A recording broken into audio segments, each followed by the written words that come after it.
කතාවක් අහලා තියෙනවනේ දුෂ්ටයෝ බිහි වෙන්නේ නැහැ. එයාලා නිර්මාණය වෙනවා. අන්න එහෙම කතාවක් තමයි මම අද ඔයාලන්ට කියන්න යන්නේ. මේ ඉන්නේ වසන්ත. ඒ වැද්ද ඔය ටිකට් එකක් තියෙනවා මේ වැද්ද ටිකට් ගන්න. මාත්‍ය ටිකට් එක ගන්න ඉතුරු සල්ලි දෙන්න. සවාත් ටිකට් එක ගන්න ඉතුරු සල්ලි දෙන්න ඉක්මන් කරගන්න. තව කට්ටිය ඉන්නවා ටිකට් කඩා ගන්න ඉක්මන් කරගන්න. අනේ අයියේ මගේ ටිකට් එක නැතිලා නේ අයියේ. එයාගේ ටිකට් එක නැති වුණේ නැහැ. කවුරු හරි ඒක ඉස්සුවා. මිනිස්සු හොඳින් ඉන්න තරමට මිනිස්සුන්ට ප්‍රශ්න වැඩි. එහෙම දෙයක් තමයි වසන්තටත් සිද්ධ වුනේ. අයියේ කඩේ කරන් සුපිරි මට ප්ලේන් ටිකකුත් දාන්නකෝ. එදා වසන්තගේ පර්ස් එක නැති වුණේ නැහැ. ඒක කවුරු හරි ඉස්සුවා. ඊට වැඩිය නම් අඩු කරන්න බෑ මාත්. ඔය උපරිම කොස්ට් එකටම ඔයාලට දාලා දෙන්න. ඊට වැඩිය මේ තව අඩු කරන්න බෑ මහත්තයෝ. මේ මහත්තයෝ මේ උපරිම අඩු කරලා දීලා තියෙන්නේ. ඊට වැඩිය නම් මුකුත් කරන්න බෑ. අනේ මහත්තයෝ අඩුවට දුන්නේ මහත්තයෝ. අඩුවට. එදා වසන්තව ජොබ් එකෙන් අයින් කළා දැම්මා. ඊට පස්සේ තමයි වසන්තට තේරුනේ මේ ලෝකේ හොඳින් ඉඳලා ජීවත් වෙන්න බෑ කියලා. ඊට පස්සේ තමයි පොර ජෝකර් වුනේ.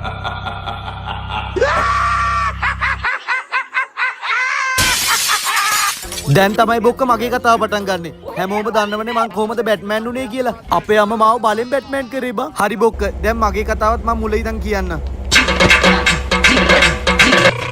මගේ නම චාලස්. අනවතෝ මං හැමදාම උදේට වැඩට යන්නේ කෝච්චියේ. අනේ රත්තරන් මාවේ මම මේ ෂීට් එකේ හැමදාම වේලාසනේ ගාලා වාඩි වෙනවා. අනේ අර පැත්තෙන් ගිහලා වාඩි වෙන්නකෝ. මම වාඩි කරන්න. ඔබට පුළුවන් ද මාව වාඩි කරන්න. මං හැමදාම වාඩි වෙලා යන්නේ මගේ ෂීට් එකේ. හැබැයි නිකන් හරි වෙන කවුරු හරි මගේ ෂීට් එකේ වාඩි වෙලා තිබ්බොත් මං යන්නේ බිම වාඩි වෙලා බොක්ක. එදා පට්ට විදියට පරක්කු වෙලා තිබ්බේ බොක්ක. මං ඉතින් ෂෙනික මාරුණා ස්ටේෂන් එකේ. හැබැයි ඊට පස්සේ තමයි මට තේරුනේ මගේ ටිකට් එකට කවුරු හරි ෂොට් එක දීලා කියලා බොක්ක. අයියේ මගේ ටිකට් එක දාලා ඇවිල්ලානේ. මට ටිකට් එක නැතුව මෙතනින් ඇතුළට යන්න පුළුවන්ද? ඔබ වගේ ගොන් හරකෙක් යකෝ මෝඩ මූසලේ. ඔව් බොක්ක. එදා මගේ ටිකට් එකට කවුරු හරි ෂොට් එක දීලා මම වැඩ කරන්නේ ලොකු කම්පැනි එක බොක්ක. හැබැයි ඉතින් මං ජොබ් එකට කරන්නේ මෙතෙන්ට ඇවිල්ලා හොඳට නිදා ගන්න එක.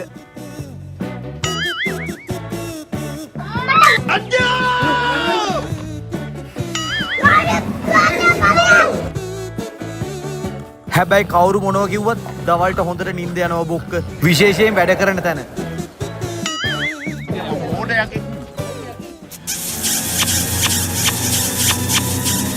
වැඩ කරලා ඉවරවල මං හැමදාම හවසට සුදු අම්මිව බලන්න යනවා. මේ ඉන්නේ මගේ සුදු අම්මි. මදු.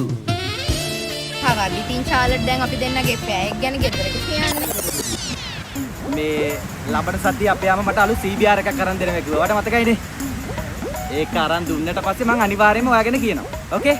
ගිය පාර අර ලඩිය ගන්නකොටත් ඕක තමයි කිව්වේ. තාම කිව්වේ. අනේ චාලට් මට අයිස්ක්‍රීම් එකක් අරන් දෙන්නකෝ. මට අයිස්ක්‍රීම් එකක් අරන් දෙන්නකෝ. අයිස්ක්‍රීම්? දැන්? අයියේ! අයියේ වැනිලා අයිස්ක්‍රීම් එකයි චොකලට් අයිස්ක්‍රීම් එකයි දෙන්න. අයියේ වැනිලා එකට කජු ටිකක් දාන්න. චොකලට් එකට වැනි ටිකක් දාන්න. මේ චොකලට් උයි වැනිලායි දෙකම මික්ස් එකක් නැද්ද? අර ඵලයන් බයි යන්න. එදා මගේ පර්ස් එකටත් කවුද ෂොට් එක දීලා බොක්ක. අඩෝ ඇයි බම් මට මෙහෙම වෙන්නේ. මං ඉතින් එදා රෑම පර්ස් හොරාව හොයාගෙන ගියා බොක්ක.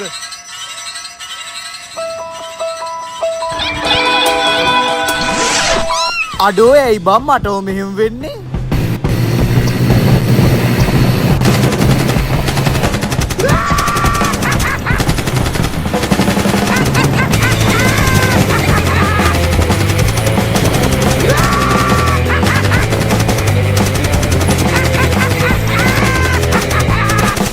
මං එදා මුළු රෑම ජෝකර් වල්ලා ගන්න try එකක් දුන්නා. මට බැරි වුණා බොක්ක. මං ඉතින් ඊළඟ දවසේ උදේ බැට්මෑන් කිට් එකෙන්ම ගියා වැඩ කරන්න. මාව එලෙව්වා බං. අනේ රත්තරන්. අනේ රත්තරන් බාම අනේ රත්තරන්. අනේ බටෝඩුනේ සුපර් හීරෝ කෙනෙක් වෙන්න. සේෝ තමුසේ රෑතිස්සේ ඔහොම ඇඳගෙන මිනිස්සු බය කරනවා කියලා දන්නවනේ. මං තමුසෙත් එක යාළු වෙනවා තියා තමුසෙත් මූණවත් බලන්න. අඩෝ ඇයි බම් බොක්ක මේ කෙල්ල තේරුම් ගන්න නැත්තේ බැට්මෑන් වෙන වෙයි කියන්නේ කොච්චර ලොකු වගකීමක්ද කියලා.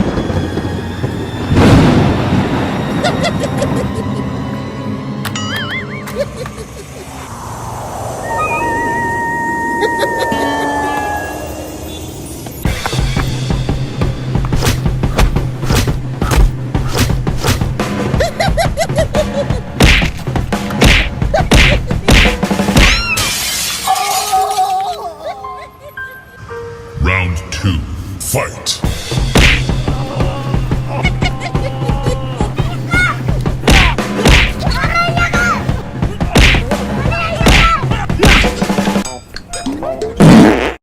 මට එදා එක දෙයක් වැරදුනා බොක්ක.